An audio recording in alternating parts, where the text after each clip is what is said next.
Olá a todos. Antes da gente começar, eu gostaria de pedir desculpa aí pela falta dos vídeos da segunda e quarta, ok? Como todo mundo sabe, eu não tenho internet na minha casa e, tipo assim, qualquer coisinha que eu vou fazer eu tenho que me deslocar pra caramba pra colocar as coisas pra vocês. E, bom, acabei tendo um contratempo. Mas, vamos lá. A gente vai começar a falar esse mês inteirinho sobre a inversão do campo magnético da Terra. E eu espero que eu consiga fazer uma boa seleção de material pra vocês. Esse material que eu vou apresentar aqui já existe, tá? É um material que fica lá no Patreon e eu daqui a pouco explico porque a gente separa um pouco esses conteúdos.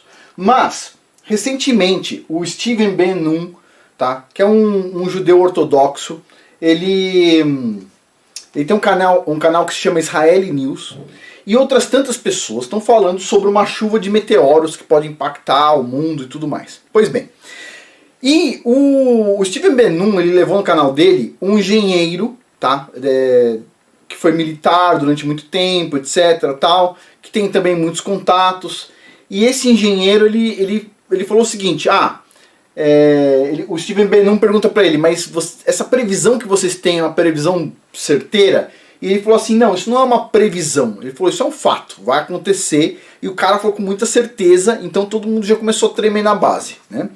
Pois bem, e aí ele chamou uma outra pessoa também que tem relação com a FEMA e o cara falou a mesma coisa. Não, a gente está se preparando para um evento que é bastante assim, impactante. E ele diz, isso aí já começou a acontecer faz tempo, né? Que o pessoal começou a mudar algumas coisas de lugar dentro dos Estados Unidos e tudo mais. Ele explica lá, são uns vídeos muito interessantes, tá?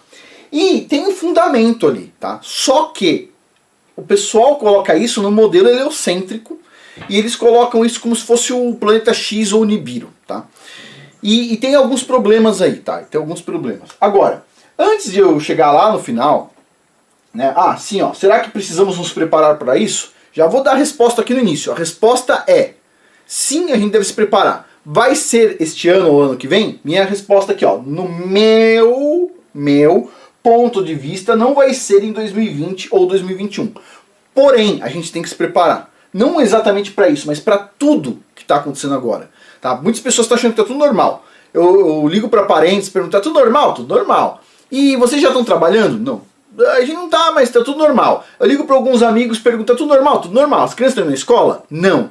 Mas está normal, tá normal. Você tem que ir de focinheira no mercado? Tem. Mas está normal, tudo normal. Tudo normal. Né? Então para algumas pessoas está tudo normal. Né? Tá um novo normal. Pra mim, eu tô olhando assim, eu falando, meu, isso aqui tá bem esquisito. Por quê? Porque quem controla o jogo tá perdendo muito dinheiro nesse exato momento, né, no mundo inteiro. E se esses caras estão colocando dinheiro na mesa, ou seja, na mesa de aposta, vamos dizer assim, tipo assim, alguma coisa bem grande vem por aí, certo? Então, tem pessoas que acham tudo normal e tem pessoas que pensam que devem se preparar, tá? Eu sou do grupo das pessoas que pensam que tem que se preparar. Porém, eu penso que não vai ser em 2020 ou 2021. A gente tem que se preparar porque a gente, o amanhã virá hoje de forma muito rápida, passa muito rápido. Então a gente tem que se preparar, ok? Pois bem, e assim, esse assunto da inversão do campo magnético da Terra, eu tratei aqui no YouTube uma vez, ó, fim dos tempos e inversão do campo magnético da Terra, acho que faz mais de um ano, certo? E é um vídeo muito acessado, inclusive, e eu falo um pouco sobre a questão da inversão do campo magnético da Terra.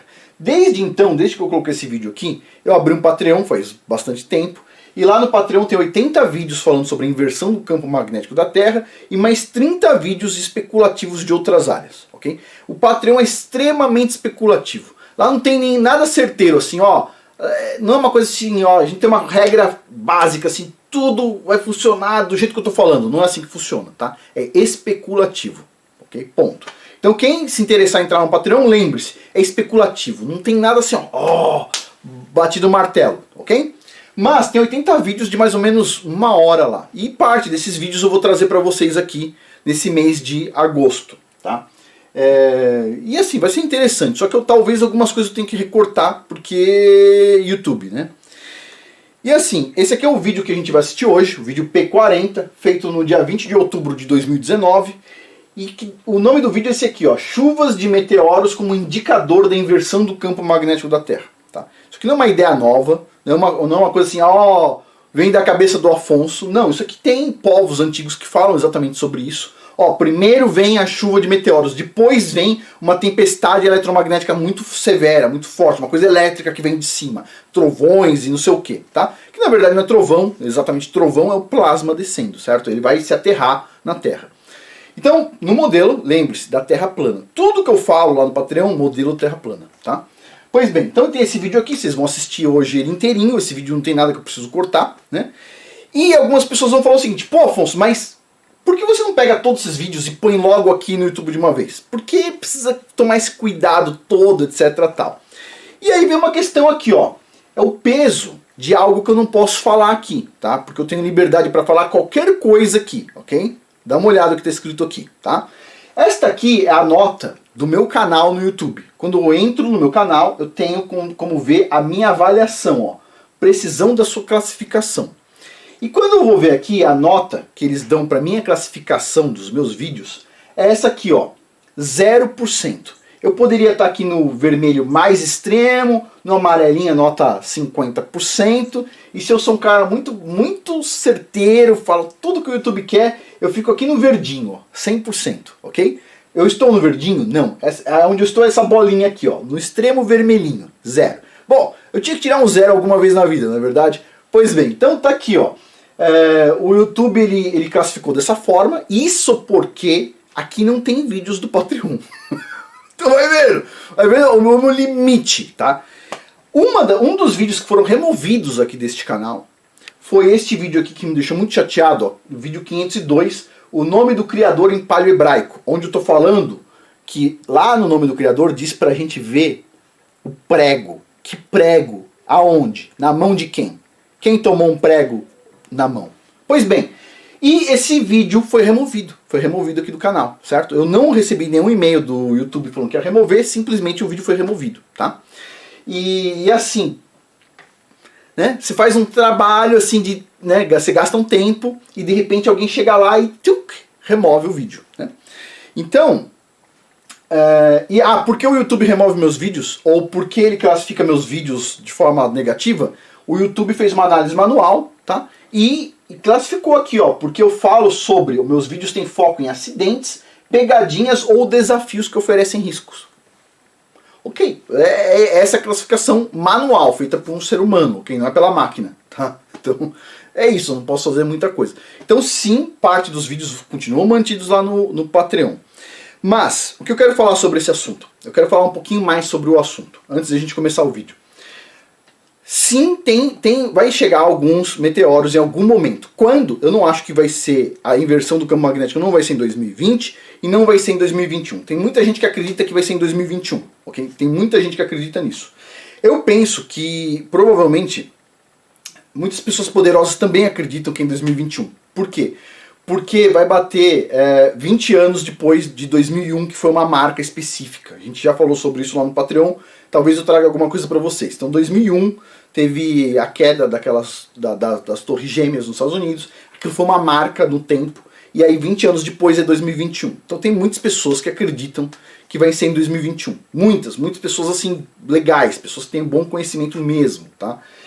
E assim, eu me preparo para hoje. Ok? Eu tenho que me preparar. Então, para até hoje, eu tenho o que eu consegui preparar até hoje. Até amanhã vai ter um pouquinho a mais. Sei lá. Eu estou me preparando. Seja estudando, seja comprando medicamentos que eu vou precisar eventualmente, seja comprando alimentos, seja para qualquer coisa. Lembre-se, Afonso, isso é exagero. Tá tudo normal, né? Tá tudo normal. Tá todo mundo de máscara, normal. Ninguém tem que trabalhar, normal. As crianças não estão indo para a escola, tudo normal, né? Pois é, tem pessoas que acham que tá tudo normal. Esse vídeo não é pro pessoal do tudo normal, ok? Esse vídeo é pro pessoal que acha que tá tudo muito esquisito, certo?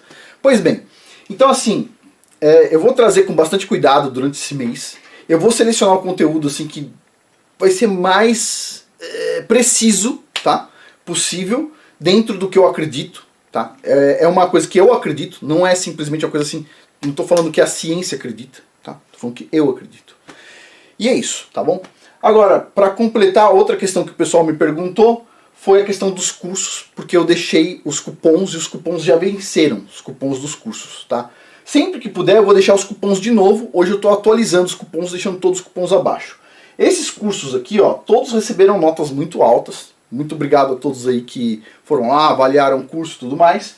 E, inclusive, assim, mais da metade dos cursos que foram vendidos pela própria Udemy, para pessoas que não me conhecem. Então, assim, é uma avaliação que leva em conta, sim, as pessoas que me conhecem aqui. Muito obrigado a todos. E também pessoas de fora que estão conhecendo os meus vídeos pela primeira vez. E olha só, esse curso aqui teve nota 4,92, vai de 0 a 5. 4,92, tirou 0,08 a menos do que o 5. É um curso muito bom para quem tem timidez. Teve baixa procura, porque nem todo mundo é tímido, né? Vou deixar um cupom abaixo. O valor do curso vai ficar todo padrão. Os 3 cursos com o mesmo valor. Vou colocar o menor valor para um mês, que a Udemy permite, que acho que é... Bom, eu não vou falar porque para cada país o valor muda. O Udemy tem uma tabela de preço lá específica, né? Mas vou colocar tudo no nível mais baixo. Tem o curso de liderança, que foi um dos cursos assim mais vendidos. E ficou com a nota um pouquinho mais baixa, mas ainda é muito boa, ó, quase 4,8, 4,76. E esse curso de chás, 4,78, ele foi classificado lá na Udemy como best-seller. Foi um dos mais vendidos pela Udemy, inclusive. E vale a pena olhar com atenção. Esse curso aqui de chás não é sobre todos os chás do mundo, não estou falando sobre todos os chás, são só sobre alguns chás, mas o foco dele é uma cultura de você tomar chá, para que o dia que você precisar usar um chá medicinal, você já tenha essa cultura de tomar um chá. Porque se saber todos os chás e não saber tomar chá com rotina, tipo assim, te quebra as pernas, porque você não vai conseguir usar o chá medicinal, tá bom? Então eu vou deixar os cupons renovados aí embaixo, inclusive um outro curso que não está aqui é o do Chucrutes, vou deixar aí embaixo também. E é isso. E a partir de agora, então, vou deixar com vocês o vídeo P40, chuvas de meteoros como indicador da inversão do campo magnético. Vocês vão ver que esse vídeo indica outros vídeos do Patreon. E alguém vai falar, pô, Afonso, foi sacana, eu não vi esse vídeo. Eu vou colocar os outros vídeos também. Eu vou colocar fora de ordem, tá? Por quê? Porque eu acho que pro momento atual, a ordem dos vídeos vai ser um pouco diferente. Então eu vou fazer o seguinte, eu vou passar o vídeo P40, depois eu acho que é o P19 que eu falo aqui no vídeo, eu vou olhar direitinho e vocês vão assistir basicamente tudo que eu tenho para falar sobre isso aqui, ok? Sem a parte assim mais, vamos dizer assim, hardcore, tá? Mas vai ser interessante. Por hoje é isso, então vou deixar com vocês agora o vídeo, tem mais ou menos uns 50 minutos. E a gente vai fazer isso esse mês inteiro, tá bom? Por hoje é isso, até mais. E não esqueça aí dos cupons do curso. Tchau. Olá a todos. Hoje nós vamos conversar um pouquinho sobre meteoros e chuvas de meteoros, ok? E a relação disso com a inversão do campo magnético da Terra. Mas para isso a gente vai precisar entender o que é um meteoro no modelo convencional e no modelo da Terra plana. Então vamos lá. Agora, vamos tentar entender um pouco isso. A maior chuva de meteoro que a gente tem registrada aconteceu em 1833 e os religiosos da época pensavam que aquilo ali representava a volta do Messias em algum momento durante aquela chuva de meteoros ou depois, né? E o que acontece? Essa chuva de meteoro foi vista como estrelas cadentes, né, estrelas caindo na Terra, e ela chegou a um absurdo de 240 mil meteoros em apenas 9 horas. Teve algumas horas que deu em torno de 70 mil meteoros, que foi uma chuva de meteoro bastante intensa. Ok. E o que são esses meteoros? O que a ciência diz sobre isso? Até essa época ninguém tinha ideia do que se tratava, né? Mas com essa grande chuva de meteoro, o pessoal começou a criar os modelos e criou o primeiro modelo, que na verdade é o mais estabelecido até hoje. Essa chuva de meteoro, olha só, aconteceu no dia 13 de novembro de 1833 e ela teve em 1 hora 72 mil meteoros. Como ela teve uma duração de 9 horas, chegou ao pico de 240 mil meteoros, mais ou menos. Também é dito que durante essa chuva de meteoro ela foi tão intensa que a contagem dos meteoros era mais ou menos equivalente ao número de flocos de neve numa tempestade de neve de tamanho médio, ok? Metade do número de flocos de neve. Tipo, bastante coisa. Ok, e o que o modelo convencional diz pra gente? O modelo heliocêntrico. Você tem o Sol, você tem a órbita da Terra, ok? E tem a órbita de algum cometa. E esse cometa está passando e está deixando um rastro. Um rastro do quê? Gelo. E esse rastro de gelo vai ficando aqui, ó, e algumas outras poeiras e coisas do tipo. e ele cruza a órbita da Terra. Então quando a Terra passa por cima dessa órbita, esses fragmentos entram na nossa atmosfera e fazem então esses riscos que a gente vê como estrelas cadentes ou meteoros. Pois bem, só que não tem só um cometa passando na órbita da Terra. Lembre-se, a distância daqui até aqui são milhões de quilômetros, tá? Se não me engano, é um pouco mais de 100 milhões de quilômetros. Então você acertar esta curva com esta outra curva aqui, que é muito maior ainda, você precisa de muita sorte. Só que essa sorte se multiplicou muitas vezes, a gente já vai ver. Mas olha só, a órbita enorme aqui do cometa e o gelo que foi deixado e a Terra vai cruzar então esse gelo aqui, né? Afinal de contas, pensa comigo. Se você está tendo uma chuva de meteoros e você sabe que ela é composta por gelo, água, você sabe por quê? Porque a cauda do meteoro vai dizer qual que é a composição dele, se ele é ferroso, se ele é de gelo e tudo mais. Então se você sabe que aquela chuva de meteoro é de gelo, como é que você explica gelo caindo do céu no modelo heliocêntrico? Não tem domo de gelo. Então o que acontece? Você tem que explicar o seguinte, deixaram um rastro de gelo aqui e a gente cruzou por esse rastro de gelo. E todos os anos a gente cruza de novo e tal. Beleza, vamos ver. Olha aqui outra órbita, só para vocês terem ideia. A Terra nessa órbita aqui e um meteoro nessa órbita gigantesca. Por acaso do destino, ele foi lá e cruzou com a órbita da Terra. Mas que azarado o negócio, hein? Agora, imagina uma órbita aqui, outra órbita enorme aqui, outra órbita aqui, tudo passando pela nossa órbita da Terra. Lembre-se, tudo isso aqui são milhões de quilômetros e você tem que acertar com uma precisão quase que de uma agulha, né? Porque a Terra é pequenininha e você tem que passar por esta curva, tem que cruzar a outra. Né? Podia estar cruzando a de Marte ou aqui, ali, está cruzando a nossa. Beleza. Só que não tem uma órbita ou duas. Na verdade, todos os anos tem várias chuvas de meteoro e tem alguns picos, inclusive. Né? Por exemplo, esse pico aqui no dia 13 de dezembro, 22, 23 de dezembro, agosto, janeiro e assim vai. Tem vários picos. Isso aqui é uma média do número de meteoros entre, basicamente, 2008 e 2017. Tá? Uma média. Beleza. E este aqui é só para o ano 2017. E você já vê algum problema aqui, vamos ver? Porque pensa só, as órbitas não são regulares? Você não está passando por elas sempre? Beleza. Por que esse pico está aqui no ano 2017? E quando você vê aqui, ó, esse pico está aqui também, na média entre 2008 e 2017. Mas, olha lá o ano 2017.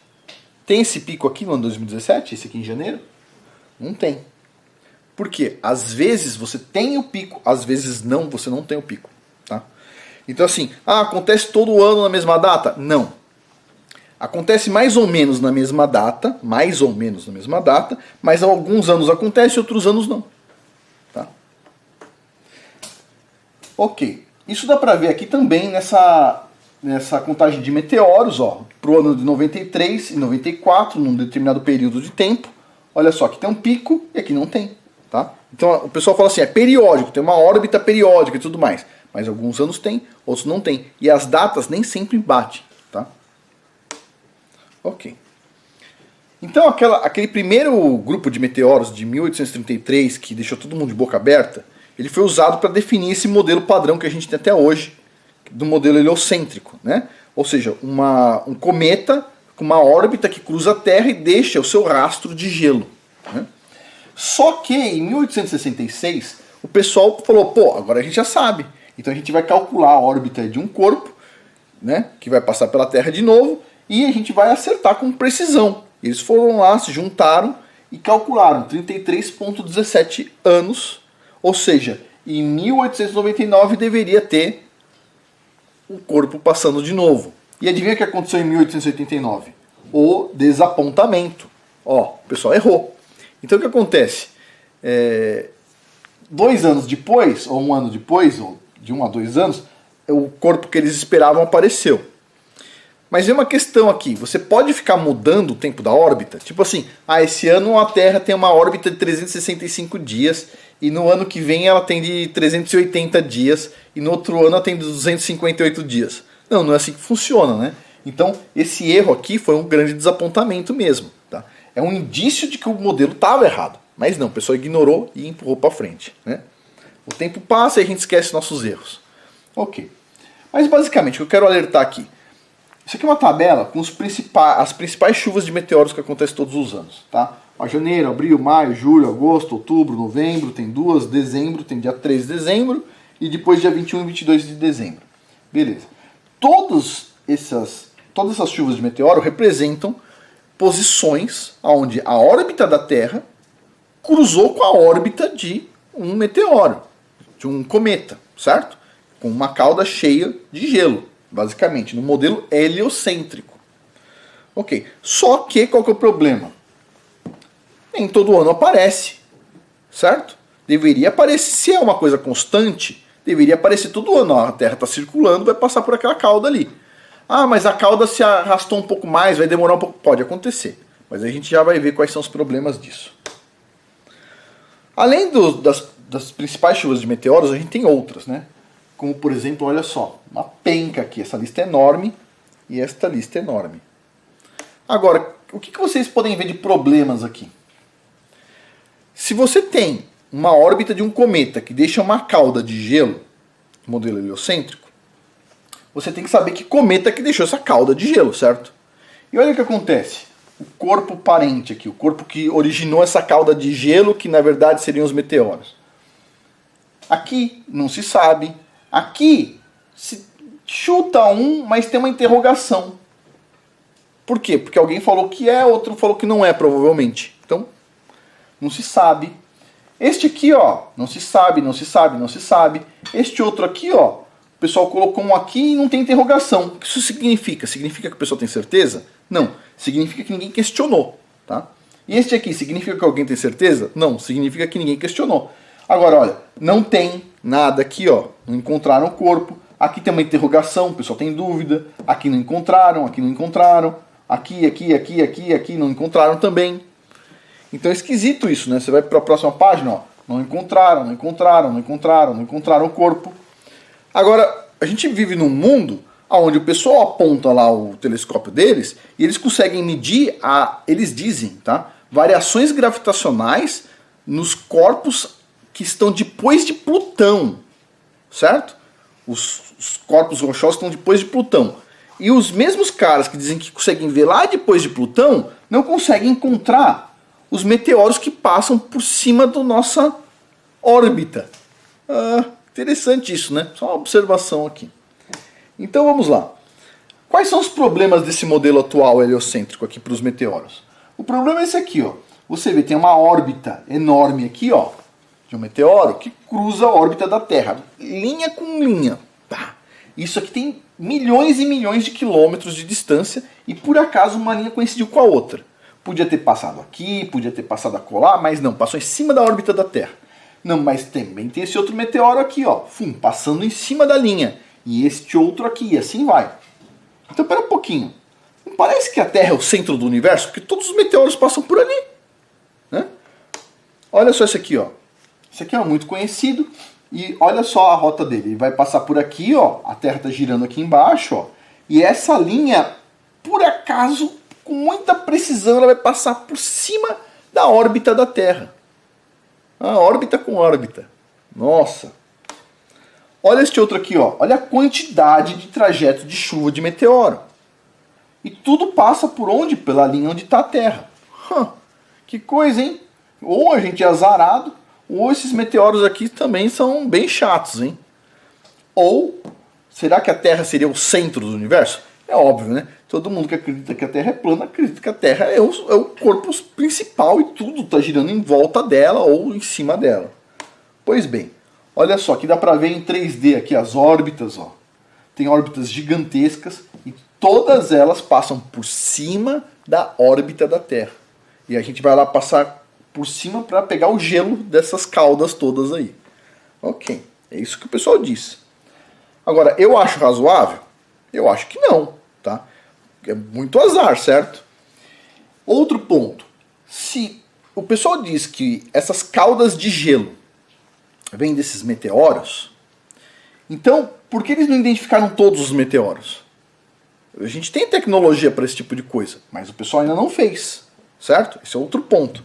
Agora, dá para entender o modelo deles? Vocês conseguem entender o porquê eles propuseram isso? Dá, né? Porque, pensa comigo aqui, como é que você explicaria cair gelo do céu se você acredita no modelo heliocêntrico? O Sol não produz gelo. Então você tem que arrumar uma justificativa, né? E a justificativa que o pessoal arrumou foi essa. Agora, a gente ainda não vai entrar no modelo Terra plana, a gente já espera um pouquinho. Vamos dar uma olhada nesse pôster aqui. O pessoal dizendo o que se tratam essas pedras. Então eu vou dividir esse pôster em duas partes, a gente vai avaliar as duas partes, tá? A parte de cima, que é a mais importante, tá aqui o cometa, meteoro, asteroide e meteoroide. Então o que é o cometa? Adivinha o que é o cometa? O cometa é gelo. Gelo. Alguns eles dizem que tem um pouco de rocha, poeira, mas basicamente os cometas são compostos de gelo. Essa cauda aqui ó, é gelo. Por que o pessoal precisa explicar essas órbitas todas? Porque você precisa explicar como é que cai gelo do céu. Explica pra mim aí. O espaço está lá, um vácuo absoluto, e de repente você começa a ver caindo gelo. Como é que você explica isso? A gente sabe que é gelo por causa da cor da cauda. Tá? Se fosse ferro, teria outra cor. Né? A cauda às vezes é azul, vermelha, etc. Mas pela cor você consegue ver, ó, esse aí é gelo. Esse tanto de gelo caindo aí, esses 270 mil blocos de gelo, o que é? Vem da onde? Ah, vem da cauda de alguma coisa grande, entendeu? Sei. Vai vendo. E esse outro aqui? Esse aqui é o asteroide. O que é o asteroide? Ele é composto principalmente de ferro, uma rocha ferrosa. A gente sabe disso porque tem algumas rochas menores, ferrosas, na Terra. Né? Blocos grandes, talvez de 1, 2 metros, mas a gente vai ver que tem maiores ainda que o pessoal não fala. Né? Você encontra esses asteroides de ferro no meio das crateras? Não encontra. Por quê? Porque as crateras não são originadas pelos asteroides ou pelos cometas. Tá? As crateras são geradas pelo plasma no modelo Terra plana. É por isso que você não encontra nada. No modelo convencional da astronomia, eles dizem o seguinte, não, é que a pedra original estourou, explodiu e pum, abriu o buraco. Mas não tem nenhum pedacinho, nenhum fragmento do que estourou dentro do buraco e nem em volta dele. Ele estourou lá longe na atmosfera e fez esse buracão, entendeu? Sei, vamos vendo, vai vendo. Aqui eles vão falar que basicamente essas bolas de fogo e tudo mais aqui são as mesmas coisas do anterior, dos outros dois, né? O asteroide, né? E o cometa. Ou seja, é ferro ou é como é que se fala? Gelo, né? Agora, para mim, essas duas definições que a ciência usa estão corretas? Resposta, está correto. Isto aqui realmente é gelo, isto aqui realmente é ferro. O que eu discordo da ciência convencional é isso aqui não tem órbita e isso aqui não tem órbita, ok? Isso aqui é gerado de uma forma, isso aqui é gerado de outra. E alguém vai me perguntar, pô, mas se não tem órbita, por que acontece sempre nos mesmos, mais ou menos nas mesmas datas do ano? Ah, espera um pouquinho. Vamos lá. Então tá aqui. Esse aqui é o modelo da Terra plana, certo? E como é que funciona isso aqui? Basicamente você tem o campo magnético aqui está apontando para baixo, tá? Que é o que a gente chama de gravidade. E aqui para cima o campo magnético aponta para cima e ajuda a segurar esse domo de gelo. O nosso firmamento, ele é o campo magnético, tá? Não é o domo de gelo. O domo de gelo, ele foi formado pelo firmamento. E o firmamento mantém esse domo de gelo e ele é tão forte que ele não só mantém isso aqui, como ele mantém o plasma. A pressão enorme do plasma que está lá em cima, ele mantém o plasma sem tocar nesse domo de gelo, certo? E tudo que é gerado no plasma fica lá em cima também. Então tem um vídeo aqui no canal onde eu falo sobre como é que são gerados minérios no plasma, né? E por que eu falei sobre aquilo? Para a gente usar hoje. Tem lá um negócio que se chama Markland, né? E esse Markland o que é? Você tem um plasma confinado num campo magnético e ele vai começar a gerar elementos químicos lá dentro e por fora. Ele vai gerar hélio por fora e outros gases e coisas menores. E dentro ele vai começar a gerar ferro, níquel e companhia. E o que você observa nos asteroides? Eles são compostos de ferro, níquel. E o que a gente observa dentro do plasma? Ferro, níquel. Então onde são gerados os asteroides? Eles são gerados plasma. E os cometas? Os cometas são gerados pela queda de fragmentos do domo de gelo. Tá? Então são dois tipos principais. O principal aqui, gelo do domo, que são os cometas, e os secundários seriam esses materiais ferrosos que caem de cima em alguns momentos, eles não caem sempre, tá? Você não vai ver caindo hoje um pedaço desses aí. Mas eles caem em alguns momentos, esses pedaços grandes de ferro, que podem ser inclusive jazidas de ferro, que são trazidas, tá? Ah, como é que formou a jazida de ferro quase puro que tem em Minas Gerais? Adivinha? Não depositou ali, entendeu? Aquilo ali desceu no plasma. Em um momento o plasma foi lá e depositou aquela jazida de ferro ali. Ou seja, não só o plasma vai atingir as cidades na inversão do campo magnético, como ele vai trazer todas as jazidas minerais que ele criou lá em cima e que estão sendo seguradas por esse campo magnético lá para cima. Tá? Beleza. Então, voltando aqui. O que seria essa chuva de meteoro de 1833 no modelo da Terra plana?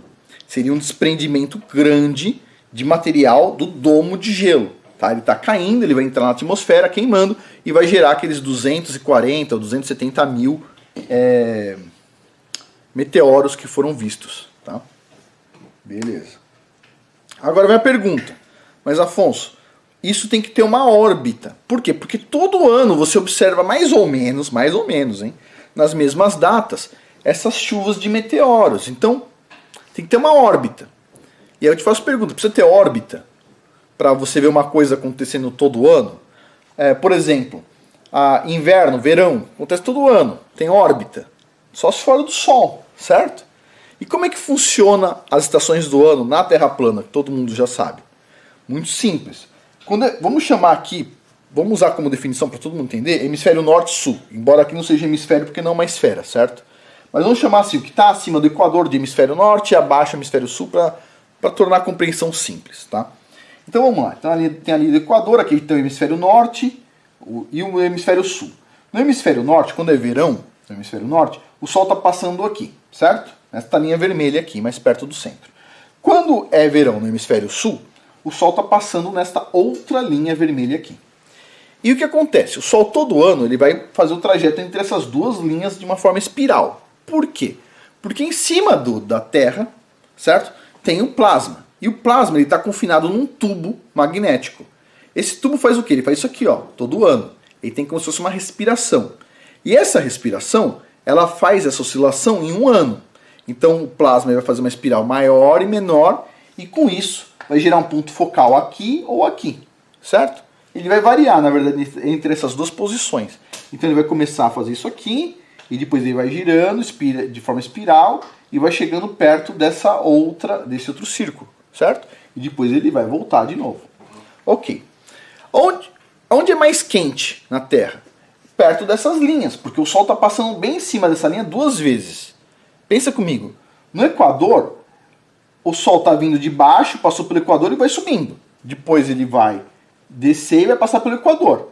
Agora, quando ele chega nessas duas linhas, aqui, ele vai chegar aqui e vai começar a voltar. Ele vai ficar mais tempo concentrado nessa área e da mesma forma aqui. É por isso que a gente observa que os oceanos são mais quentes perto dessas áreas onde passa o Sol. Ok? Beleza. Agora, tem uma coisa interessante aqui. Tem uma coisa interessante, que é o clima. Tá? Olha só. Segundo a ciência moderna, a água ajuda a esfriar o clima. E aonde o clima seria mais frio? No hemisfério norte ou sul? Seria mais frio no sul, certo? Então, ou seja, o Brasil e a África são mais frios do que os Estados Unidos. O quê? Você vai falar assim, o quê? Como é que é? Não entendi essa, porque eu vejo nevando nos Estados Unidos, nunca vi nevando no Nordeste, né, do Brasil. Mas não, pera um pouquinho. Segundo a ciência moderna, o hemisfério norte ele é mais quente do que o hemisfério sul no verão. O verão do hemisfério norte é mais quente do que o verão do hemisfério sul, sempre. Ok? Só que no inverno acontece o inverso. O inverno do hemisfério norte ele é mais frio do que o inverno do hemisfério sul. Isso não faz sentido. Porque a ciência moderna diz o seguinte: a água ajuda a esfriar, certo? Então, o verão no hemisfério sul, que tem mais água, nos dois modelos, ele vai ser mais frio do que o verão no hemisfério norte. Mas a mesma regra não é válida para o inverno na ciência moderna. Por quê? Porque o inverno no hemisfério sul, ele é menos rigoroso do que no hemisfério norte. Então a mesma água que ajuda a esquentar, ajuda a esfriar o hemisfério sul, no verão, no inverno, não ajuda a esfriar. Por quê? Muda, inverte a regra, entendeu? No modelo da Terra plana tem uma explicação para isso, muito mais lógica, que é o seguinte. O verão no hemisfério norte ele é mais quente, por quê? Porque o Sol ele anda em cima desta linha aqui. E por ele estar em cima dessa linha, ele está ficando mais tempo em cada um desses pontos. Porque a duração do dia não muda, certo? Ele fica mais tempo aqui. Então ele vai ficar mais quente. No verão, no hemisfério sul, quando ele está nessa linha, ele não esquenta tanto o hemisfério sul quanto o Sol esquenta no hemisfério norte, no verão no hemisfério norte. Por quê? Porque ele está mais espaçado, ele está mais distribuído. Agora, e o inverno? Então, o inverno é a mesma coisa. Olha só, quando é inverno no hemisfério sul, é porque o Sol está aqui, ó. O Sol está girando, e ele vai ficando mais tempo em cada posição, e ele permite, no hemisfério sul, no inverno, tá mais quente. Por outro lado, quando é inverno no hemisfério norte, e o Sol está passando por aqui, o que acontece? O Sol passa rapidinho por essa parte aqui, ó. Por mais que ilumine aqui, ele passa mais rápido. Então, o inverno é mais rigoroso no hemisfério norte. Ou seja, é uma questão de geometria na Terra plana. No modelo do globo, você tem que justificar isso pela distribuição de águas e continente. No modelo de Terra plana, você justifica isso principalmente por causa da geometria. Tá? Pois bem, mas por que eu estou falando sobre temperatura? Porque é a temperatura que define quando vão acontecer as chuvas de meteoro, e não a órbita do meteoro. Ou seja, no verão, na parte mais quente do verão, no hemisfério norte, em seguida, quando está bem quente mesmo, a água já está quente, é quando acontece uma das principais chuvas de meteoro em agosto. E quando no hemisfério sul, está verão no hemisfério sul, e está bem quente no hemisfério sul, também é quando acontece uma outra grande chuva de meteoros que começa lá no dia 13 de dezembro. Tá? Então, Afonso, isso tem a ver com as crateras? Já falei aqui, ó, vídeo P15 sobre a Lua, já falei sobre crateras. Essas crateras não tem nada a ver com meteoros, asteroides, nem nada do tipo. Isso aqui tem a ver com plasma, tocando o ponto. Tá? Por que a gente sabe disso? Porque não tem nenhum asteroide, nenhum corpo metálico dentro dessas crateras. O pessoal diz que o corpo explodiu e espalhou para tudo quanto é lugar, e a gente não encontra esses corpos nunca. Tem cratera, mas não tem um asteroide dentro, não tem um meteoro dentro, não tem nada dentro, tá? Só tem um buraco. Portanto, penso eu que é o plasma, certo? Já expliquei isso aí no vídeo P15. Mas continuando aqui, eu vou parar um pouquinho e a gente já continua. Ok, continuando. Então vamos à frequência. Vamos falar o quanto o negócio está mais frequente, essas chuvas de meteoros, ok? Então tá aqui, ó.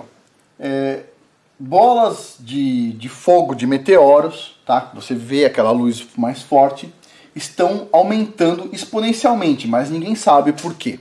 Esse artigo é do dia 9 de janeiro de 2016. E o que diz aqui, ó?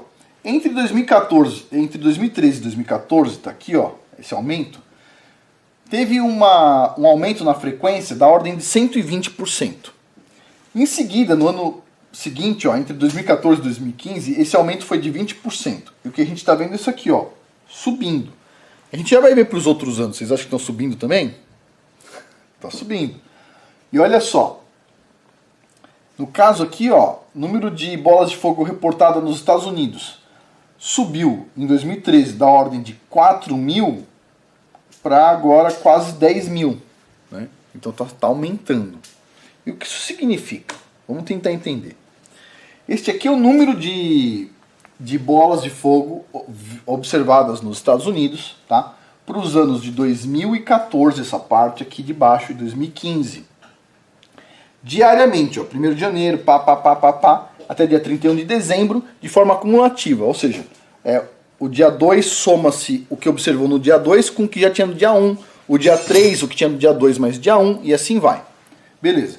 E o que a gente está observando é, todos os dias está aumentando o número de observações dessas bolas de fogo. Além disso, olha só, o que a gente pode observar aqui também? Tá vendo esses aumentos repentinos que tem aqui e aqui? São essas chuvas de meteoros que tem anualmente, todos os anos e tudo mais. E você vê que tem algumas que tem algumas pequenas defasagens ou tamanhos diferentes. Ou seja, não é muito constante, não é tão constante quanto o pessoal fala. Tá? Ok. Vamos pegar aqui um exemplo, essa aqui da Geminide. Essa Geminide, essa chuva de meteoros, eu não sei como é que é em português, mas vou colocar como Geminide por enquanto. Ela acontece no dia 13 de dezembro, tá? É algo interessante pra gente. Eu já vou explicar por quê. E o que a gente observa? Ao longo do tempo, a quantidade de meteoros observado está aumentando para essa chuva específica de meteoro. Essa chuva, olha só, é uma das chuvas mais ativas observadas no ano. E ela acontece quando? Na noite do dia 13 de dezembro. Tá? Ok. Uma coisa interessante para essa chuva de meteoro é que o corpo associado a ela, ou seja, o cometa que deixou essa cauda de gelo para trás, esse cometa só foi encontrado, segundo a NASA, em 1983. Mas eu acredito que esse cometa foi encontrado? Não acredito. Mas eles acreditam, então cada um. Né? Eu entendo de outra forma. Né? O que a gente tem é o desprendimento do gelo do domo. E por que o gelo do domo desprende? Ele desprende por causa do clima. Conforme o calor está maior, você está, de certa forma, fragilizando um pouco o domo e você pode sim ter uma queda de pedaços do domo, pequenos pedaços. Né? E no caso de 1833, foi uma sequência de pedaços que estilhaçou, né? E gerou aquela chuva de meteoros enorme, de 240 mil meteoros. Então foi bastante coisa, em 9 horas apenas. Né? Então aqui, ó, o pessoal observando de 85 até 2015, o aumento aqui do número de meteoros. Eu acho que isso aqui não é tão relevante ainda. Eu penso que quando for acontecer o evento, o aumento vai ser muito maior, tá? Porque o Sol vai estar mais focado, cada ano o Sol está mais quente, a gente já falou sobre isso. O Sol está cada vez mais focado. Se ele está cada vez mais focado, ele vai gerar ambiente cada vez mais quente. Quanto mais quente, mais desprendimento de gelo a gente vai ter, certo? Pois bem. E aqui, ó, o pessoal medindo aí a questão de número de órbitas que eles estão medindo, etc. Tal, e o que a gente vê, tudo na astronomia sempre está crescendo e de forma exponencial. Isso aqui é uma chuva de meteoros, né? O pessoal somou as várias horas e você vê os corpos indo para tudo quanto é lado diferente, o que não me parece bem uma cauda, né? Porque você vê meteoro indo para lá, você vê meteoro indo para colar, você vê meteoro indo para tudo quanto é lado. Mas tudo bem. Aqui é uma tabela mostrando as principais chuvas de meteoro, né? E você vê que muitas delas estão aumentando em número, né? E aqui vem a parte principal. Você pode ver que tem duas principais chuvas de meteoro por ano. Isso aqui parece que é uma principal, mas não é. As duas principais são essas duas aqui, ó. Que é bem quando tem o calor mais extremo. As outras são residuais. O que isso significa? Fragilizou um pouco o domo aqui, ali um pedacinho, vai cair aqui e ali, mas não é tão expressivo quanto essas duas.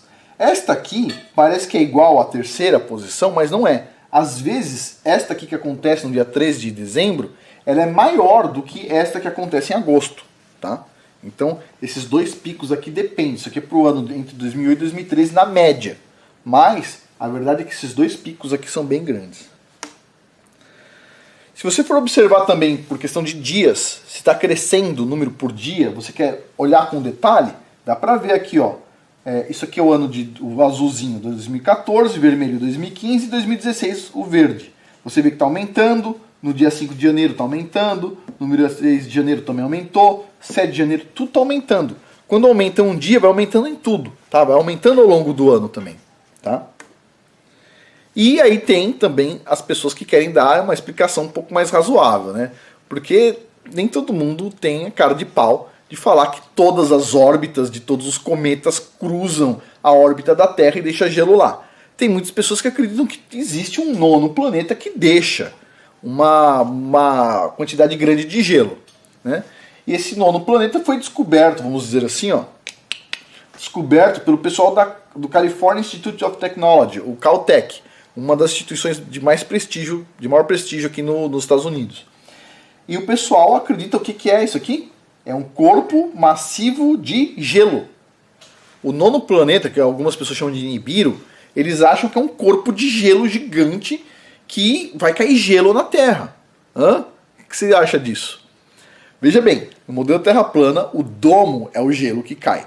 No modelo dos caras, eles têm que pegar um planeta invisível que ninguém nunca viu, dizer ainda que ele é composto de gelo para justificar algumas coisas que a gente observa na natureza. Por exemplo, a órbita da Terra. Porque a órbita da Terra não é exatamente no equador do Sol, ela é inclinada. A órbita dos outros planetas também é ligeiramente inclinada. Por quê? Segundo o pessoal, porque esse nono planeta passa pela nossa órbita e faz o sistema solar virar uma gangorra, assim, ele vira um pouco.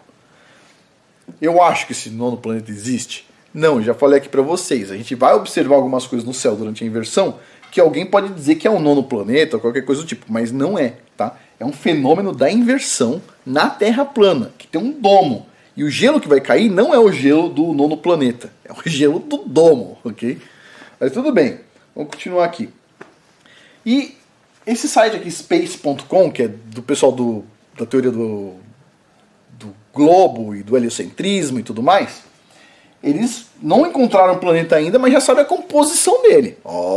Claro, a gente não precisa nem medir, não precisa nem ver o planeta para saber o que tem dentro dele. A gente já sabe, claro, é óbvio. Ele é de gelo. Ele é gelo, é azul, ó. Ele é de gelo, tá? Tem um manto lá de silicato, um núcleozinho de ferro, porque também tem que ter ferro, mas ele é composto de uma camada do quê? De gelo. Olha só, é um planeta gelado, hein? Geladão.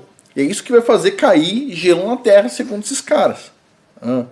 E quando cair os blocão de gelo na Terra, adivinha se alguém vai falar que é o domo que está caindo? Não, é o Nibiru. É o planeta 9X ou qualquer coisa do tipo.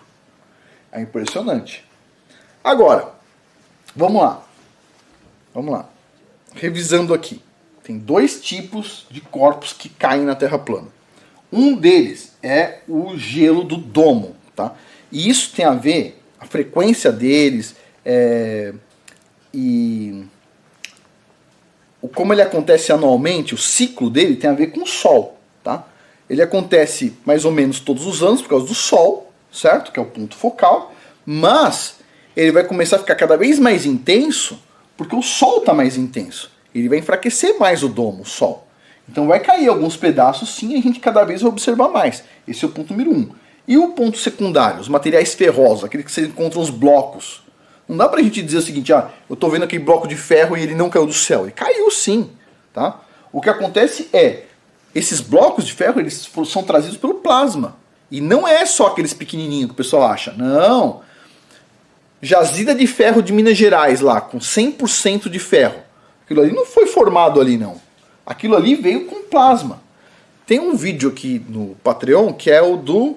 Esqueci o nome, mas eu falo sobre a formação de jazidas. E tem lá o ciclo de Markland. Você tem o plasma, então, você tem a espiral de plasma, certo? E você tem formando fora dela o hélio e outras coisas, e dentro, no meio, você tem formando ferro.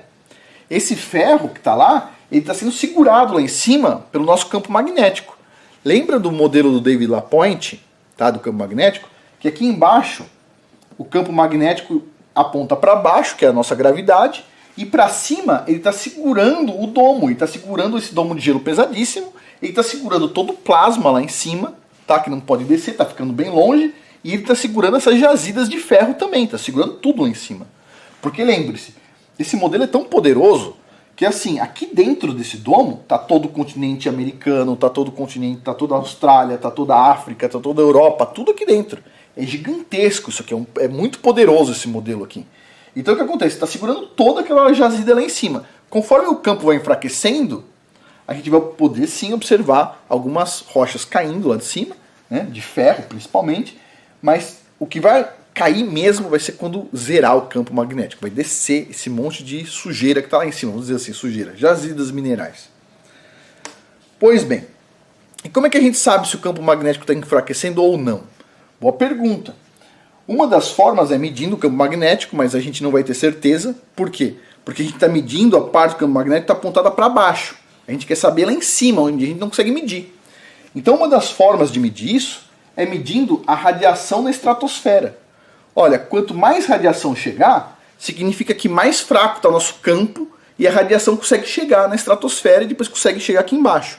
Se o campo está forte, chega menos radiação. Se o campo está começando a ficar fraco, vai aumentando a radiação. E o que a gente está observando de 2015 até 2018? A radiação está aumentando. Se a radiação está aumentando, o campo magnético está diminuindo. E aí você fala o seguinte, Afonso, mas isso aqui, então quer dizer que na altitude lá da estratosfera tem mais radiação do que no chão? É. Isso significa que quando eu estou no avião também tem mais radiação? Vou fazer um parênteses aqui, porque as pessoas vão perguntar e eu já vou responder. Vamos lá. Sim, tem mais radiação. Então olha só, aqui é a radiação num aviãozinho a 25 mil pés de altura, tá? Ela é mais ou menos 10 vezes maior do que na superfície. Essa aqui é a radiação no avião em altitude de cruzeiro de 40 mil pés de altura. Você vai fazer uma viagem internacional e coisa do tipo. E você tem mais ou menos 50 vezes mais radiação do que no nível do mar. Okay? Isso medido. E essa radiação é composta do quê? É o mesmo espectro, o mesmo intervalo de energia do raio-x das máquinas que a gente tem no hospital e dos scanners de segurança que tem nos aeroportos. Então quando você está no avião, sim, você está tomando uma super radiação. Tá? Cada hora dentro do avião é como se você estivesse fazendo um raio-x do tórax. Tá? E vai ficar cada vez pior. Tá? E alguém fala, mas isso aí refletiria então que os pilotos teriam mais câncer. É, eles têm mais câncer, tá? Os pilotos, os comissários de bordo e tudo mais. Então eu vou deixar só um parênteses aqui para complementar. Olha só, os estudos aqui, 2019, tá? Julho de 2019, e nesse caso aqui diz que sim, os pilotos de avião têm 2 vezes mais câncer de pele do que o resto da população, tá? Esse artigo aqui é meia boca. Por quê? Porque depois eles vêm aqui dizer que isso aqui não se deve necessariamente à radiação que vem do céu, mas sim que os caras eles vão para lugares paradisíacos, tropicais, e eles devem pegar muito sol lá. Aquela roseira, né? Este outro trabalho aqui é mais preciso, tá? Incidência de câncer em pilotos de linha aérea comercial. E mostra que os pilotos têm 10 vezes mais câncer de pele do que o resto da população. Neste trabalho aqui, tá? 10 vezes mais. Agora, para outros tipos de câncer, como os pilotos eles se alimentam bem e tudo mais, eles não têm tantos problemas com câncer, sei lá, de intestino, coisa do tipo. Mas, câncer de pele, eles têm 10 vezes mais, né? E o pessoal abre aqui a questão para discussão da radiação cósmica de fundo, que seria a radiação do plasma que está chegando na Terra, tá? E não é só o piloto, obviamente, a equipe de bordo também, ó, câncer de peito, de cérvix, de mama, cérvix, pele e tudo mais. Só o câncer de mama, o aumento para as mulheres que estão a bordo, para as comissárias de bordo, é 50% maior do que para a população feminina como um todo, né? E tudo isso por quê? Por causa da questão de dos raios ionizantes, né? Ok. Olha só, esse tipo de radiação particularmente provoca danos do DNA, o que causa o tal do câncer, né, nas pessoas. Aqui também, ó, o pessoal fez uma medida de voos de Chicago para Beijing na China, tá? Isso aqui foi feito pela própria NASA. E o que eles observam? Se você fizer uma viagem de Chicago para Beijing, você toma 12% do que você pode, do máximo de radiação que você pode tomar no ano, num voo que não vai durar um dia, certo? Então, tipo assim, pesado. 12%, aí você volta mais 12%, se você for fazer mais um negócio lá, você está perdido, né? Vai somando. E assim, só para vocês terem uma ideia do que tem lá em cima, onde a gente está andando de avião, tudo tranquilo, para cá, para lá, vou fazer negócio, vou andar de avião e tudo mais. Olha só, diz assim, ó. As pessoas que trabalham nas linhas aéreas comerciais, elas são classificadas como os trabalhadores de área radioativa pelo governo federal. Essa classificação inclui só 3 trabalhadores, 3 tipos de trabalhadores. Os operadores de raio-x, os operadores de usinas nucleares e o pessoal que trabalha dentro dos aviões. Ok? E a gente está lá. Só que o pessoal que está do raio-x coloca um negócio de chumbo na frente do peito. O pessoal que está nas usinas nucleares trabalha equipado para não pegar radiação. E o pessoal que está no avião, isso fica tranquilo, não vai dar nada. Né? Afinal de contas, outro dia eu vi as companhias aéreas falando de reduzir o peso do uniforme dos passageiros, da tripulação de bordo, para economizar gasolina. Imagina se eles dariam uma roupa de chumbo para os caras andarem. Não, tem que andar desse jeito aqui, ó, para estar na praia, né? Tranquilo, etc, tal, só tomando radiação. Tudo bem, cada um. Continuando aqui, vamos voltar para a questão de temperatura. Então o que acontece? A gente observa uma das chuvas de meteoros principais em agosto e a outra em dezembro. Ok. E a temperatura máxima aqui nos Estados Unidos, por exemplo, acontece quando? Mais ou menos em julho para agosto. Mas você vê que, embora a temperatura do ar, ou seja, a temperatura na Terra, ela fica mais ou menos, ela chega num pico em julho, no meio de julho, o pico da temperatura da água, nas regiões com água, que são uma parte significativa da área atingida, né? Ela vai chegar só aqui, ó, entre agosto, começo de agosto e setembro. E quando é que acontece a chuva de meteoro? Agosto e setembro. E depois no Brasil? No Brasil, o pico de calor vai acontecer em dezembro. Quando é que acontece a chuva de meteoro, o gelo caindo do céu? Dezembro. Né? Ou seja, é uma fragilidade que acontece no domo, pequenininha, só uma casquinha, que acontece todos os anos quando você tem o pico de calor. Agora, o que a gente está observando? O Sol está ficando cada vez mais quente. Se ele vai ficando mais quente, ele vai liberar cada vez mais gelo do domo, pedacinhos. E a gente vai ver o aumento da frequência, quantidade de meteoros, e é exatamente o que a gente está observando, certo? Beleza. Fazer mais uma observação aqui. Né? Vou parar um pouquinho, a gente já continua. Ok, continuando. O que é esse gráfico aqui? Esse gráfico aqui, essa linha vermelha representa a temperatura no mundo, tá? Média no mundo, na troposfera inferior. Tá? Temperatura média, troposfera inferior, pela data, aqui começando no dia 1º de janeiro e indo até o dia 31 de dezembro. Ok. O que a gente observa interessante? O vermelho é a média. Okay? O verde é no que a gente chama de hemisfério sul. E esse azul é no hemisfério norte. Então o que a gente observa aqui? Que na troposfera, na parte mais no topo, vamos dizer assim, nosso modelo Terra plana, tá? A temperatura ela é muito maior no verão, no que a gente chama de hemisfério norte, do que a temperatura no verão no hemisfério sul. Ou seja, o Sol esquenta muito mais no hemisfério norte do que no sul. Tá? Esse é o primeiro ponto. Segundo ponto aqui. O inverno, aqui no caso, está mais ou menos igual, de forma igual nos dois hemisférios. Mas na verdade o que acontece é diferente. O que a gente observa é o hemisfério norte, tá? Isso na questão de clima, tá? Ele é muito mais frio no inverno do que o frio no inverno no hemisfério sul, né? A gente não vê o Nordeste, Minas Gerais nevando. E nos Estados Unidos você sobe um pouquinho, Geórgia, Virgínia, né? Já começa a nevar. O Canadá então nem se fala, né? Não dá para comparar o inverno no Canadá com o inverno no Rio Grande do Sul, né? Você tem metros de gelo no Canadá durante o inverno. No Rio Grande do Sul, às vezes, neva em alguns lugares pontuais, assim, na Serra Gaúcha e tudo mais, né? Então, o que acontece? A gente tem uma diferença bem grande. E é diferente do que a gente espera, né? A gente pensa assim, o Brasil ele é mais tropical, mais quente do que os Estados Unidos. Mais ou menos, tá? Os Estados Unidos, quando chega o verão dos Estados Unidos é mais quente do que o verão no Brasil. E a gente vê na Europa a mesma coisa. Um verão muitas vezes mais quente do que o verão no Brasil. Tá? É o contrário do que a gente imagina. Pois bem. E o que isso acontece? De novo, só para reforçar.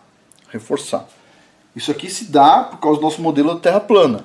Ou seja, o Sol quando ele está aqui, ele está viajando um espaço maior, ele esquenta menos o Brasil, porque ele tem que dividir o tempo dele de 24 horas nesse espaço grande, ele esquenta menos aqui no verão do que ele esquenta quando ele passa aqui nos Estados Unidos mais devagar, tá? Para fazer as mesmas 24 horas esse giro aqui, certo?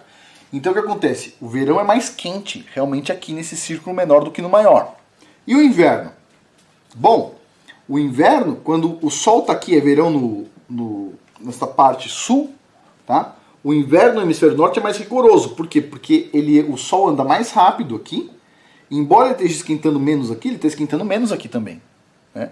E o inverso também, olha só, quando o Sol está aqui no verão no hemisfério norte, vamos dizer assim, a gente continuar chamando de hemisfério, o inverno aqui é menos rigoroso, por causa de questão geométrica, tá?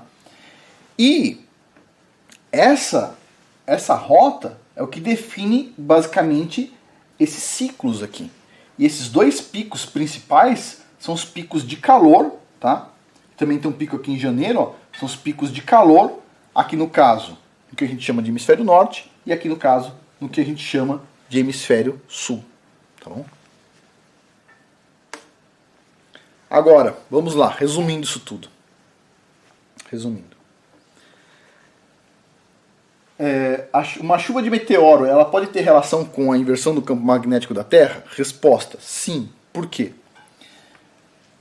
Porque, número 1, se a gente vai ter uma chuva de meteoro, quanto mais fraco tiver o campo magnético da Terra, mais fácil você ter uma grande chuva de meteoro. Número 2, quanto mais focado está o nosso ponto focal, o nosso Sol, está mais quente aqui, a gente observou isso, a gente já discutiu o assunto, é mais fácil ele começar a desprender blocos de gelo do domo. Okay? Agora, vai uma coisa mais profunda do que isso. Vocês se lembram do videozinho do último druida? Que está em um dos vídeos aqui no Patreon, que ele fala o seguinte: veio uma chuva de meteoro seguida de uma tempestade elétrica. A tempestade elétrica é o plasma. Ok. E essa chuva de meteoro? Essa chuva de meteoro, ele, em tese, não tem uma relação tão perfeita com o plasma, mas ela está marcando uma data. Por quê? Porque o que a gente observa? Você tem as principais chuvas de meteoros e elas acontecem em determinados períodos do ano. E o que a gente vê? Ele fala assim, teve uma chuva de meteoro, depois seguido de uma tempestade elétrica, que na verdade é uma tempestade de plasma. Beleza, o plasma descendo, destruindo tudo. Ok. Então, essa chuva de meteoro que ele deu a informação pra gente, o que ela nos diz? Ela está falando sobre data, porque é cíclico. Todo ano as chuvas de meteoro acontecem mais ou menos nas mesmas datas. E eu penso que se for acontecer em dezembro, em 1 de dezembro, não estou falando esse aqui eu estou até mais tranquilo já, e a gente bate o martelo quando chegar no final de novembro, já vai dar para saber. Agora, deixa mais pra frente. Mas eu tô mais tranquilo nesse momento, tá? Tô me sentindo mais em paz. Porque aqui começou a esfriar de uma forma bem, tudo mais, tô achando tranquilo. Mas, voltando ao assunto. Essas chuvas de meteoro aqui do dia 13 e 14 de dezembro e dia 21 e 22 de dezembro, elas podem ser um indício de que antes da inversão do campo magnético, quando ele estiver enfraquecendo rapidamente, a gente vai observar no céu uma chuva de meteoro nos dias anteriores, ou talvez nas semanas anteriores, tá? E vai ser mais forte do que a chuva de meteoro observada em 1833, onde caiu mais de 70 mil meteoros por hora. A gente está falando assim, 20 meteoros por segundo, algo do tipo. Então, a gente vai ver alguma coisa impressionante antes da inversão. Isso significa o quê? Que se tiver essa chuva de meteoro antes da inversão, alguns dias antes, a gente tem mais tempo para se preparar se aquele ano for inversão.